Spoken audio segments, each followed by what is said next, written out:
former advisor to the Archbishop of Canterbury, and Anglican priest, Reverend George Pitcher. George, good afternoon to you, sir.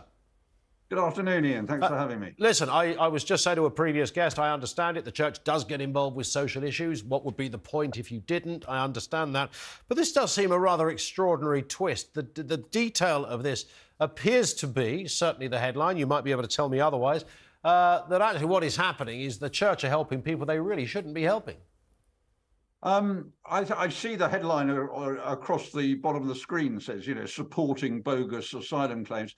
I'm not levelling a criticism. Oh, hang on, I'm not levelling a criticism at you there, Ian. But what I would like to say is that it does seem to suggest that we're in some way deliberately supporting bogus asylum claims, and I don't think that's the case. I think there's a fundamental misunderstanding here as to what baptism is and what the church is trying to do when it does it. We're welcoming people into the Christian faith. Is there a kind of survey of sincerity for that when we do it? Well, we prepare people for baptism, and so in a sense there are baptism classes to explain the Christian faith, to explore. I think it was Henry Hill a moment ago who was talking about, whether people are conducted on their journey properly from, say, Islam to the Christian faith. And I'd like to think that they are. But I think the important thing to say is that baptism isn't a sort of certificate of good character. We're not in the business of establishing whether these people are in a sense good people, because we accept that we're all flawed in some way or another. Do we want to try and address people gaming the system? Well, to a degree, I think. I think there are people that certainly bring their children for baptism at church when they want to get them into a good Church of England school. True. And I think that if they declare that, then I think we'd want to talk very seriously about that. But the idea that there's some sort of industrial scale operation, which I think are the words of Suella Braverman, to produce bogus asylum claims is just very breathtaking, really, and really wide. Yeah, I hear what you say, George, and I say this not to make mischief, of course. You're a decent man, I happen to know that.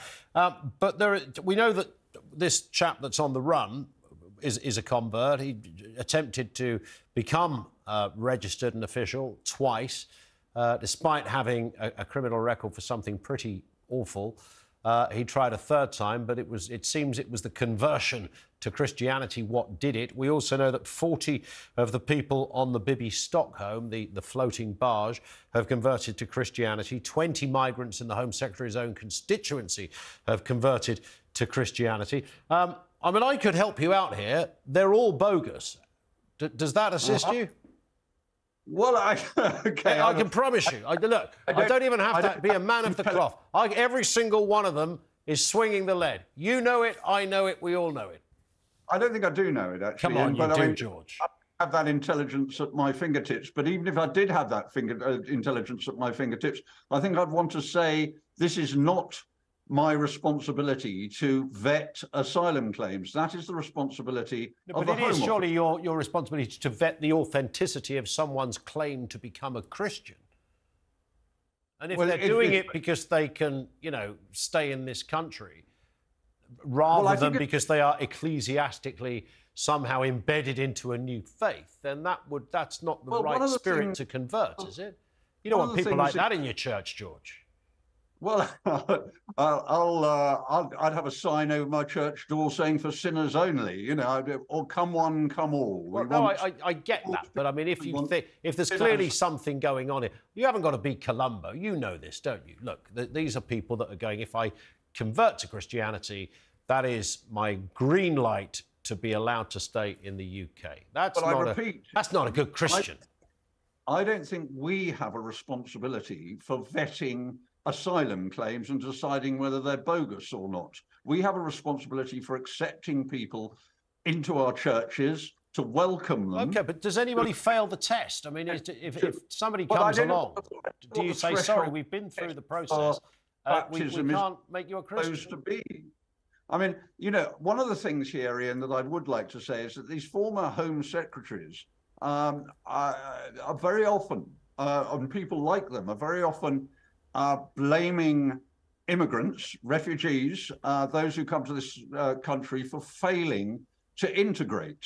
Well, one of the ways that you can integrate by coming into this country is to join the culture, the predominant culture that pertains in this country. And one of the biggest aspects of that is the Church of England, established in law.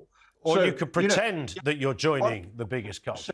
Well, these people are attempting to integrate in the country, but apparently that's not good enough in this circumstance. Because I think people are understandably smelling a bit of a rat on this one, George, and thinking, look, it's great if somebody, I don't know what proportion of indigenous Muslims in this country convert to Christianity, but I bet it's nothing like the extraordinary amount that appears to be converting from those seeking asylum. I mean, is that just a coincidence?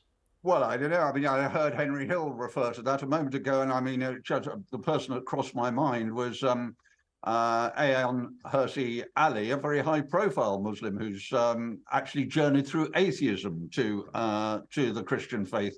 So, I do think there's an indigenous conversion rate, and I do come across that myself. I have friends and brothers and sisters in the Christian faith who have started their journey in Islam. I mean, I know an old spiritual director of mine is a former vicar in the Church of England. I mean, he's still a priest, but he's a former vicar in the Church of England who exactly started as a Muslim in Nigeria and has been a lovely priest over the past 30 or 40 years. That is good to hear. George, I have to step in for no other reason than time, so we will speak again, I'm sure, but thank you, Reverend George Pitcher.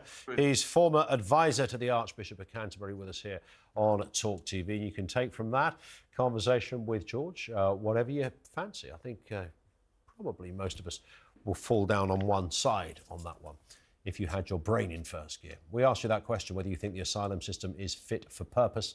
Let's take a call on this right now. Barbara's in Bognor Regis. What do you got for us, Barbara? Good afternoon. Oh, good afternoon, Ian.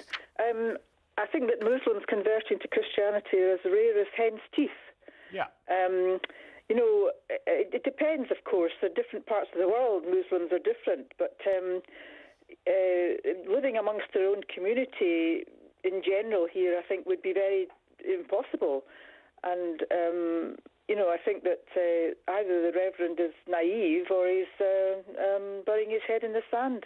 I can imagine that if you were a genuine refugee and you were living in a place that you'd suddenly discovered had been taken over by the most extreme part of your faith, and suddenly were doing everything from jailing you if you look at somebody the wrong way, no rights for women, throwing you off a building if you happen to be gay, any of this kind of stuff, and you thought, I don't want any part of this, I'm going to leg it, I'm going to walk across hills and valleys, across streams and rivers, blah, blah, blah, to get to the UK. I'm a genuine case here, I can't live there, I want to live in the UK, and I'm going to convert to Christianity because what I've seen about my own faith I don't like. I get that. That's brilliant. Yeah. That would make sense. I don't believe these characters are doing that. Babs, do you? No, I don't. In fact, it's not. I don't think. I'm 100% sure that saying you're converting to Christianity is just a ploy, and I mean it's so obvious. Yeah, well, 40 on the Bibby Stockholm. There's only about 50 on there. That's like 90% of them. Goodness me. That Christianity must be breathtakingly attractive in the 21st century. Listen, Barbara, I step in because we're going to move on, but thank you for that interesting point.